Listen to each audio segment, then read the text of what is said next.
Affaires étrangères sur la situation au Congo.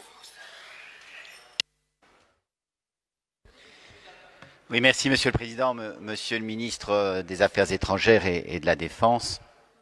La situation politique en Belgique tendrait presque à nous faire oublier que la situation au Congo dégénère complètement. Il y a encore eu cette nuit l'incendie de dépôt à Kinshasa où il y avait des machines à voter et le régime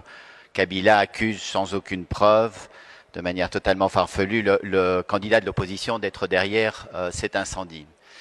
Plus fondamentalement, les 4 principes qui avaient été énoncés par la haute représentante Federica Mogherini lorsqu'elle avait vu Sheikh Kitundu, le ministre des Affaires étrangères congolais, le 22 novembre dernier, donc des élections inclusives, transparentes, crédibles et apaisées, ne sont évidemment pas rencontrés aujourd'hui.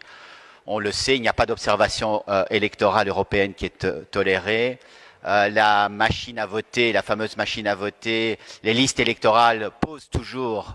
des inquiétudes très lourdes et il n'y a pas non plus évidemment d'apaisement, on le voit aujourd'hui à travers les tirs à l'égard et à l'encontre de certains candidats et notamment du candidat Martin Fayulu. Alors on sait aussi que le régime de Kabila avait accepté ce processus électoral parce qu'il pensait que l'affaire était faite, que son candidat pourrait être élu facilement,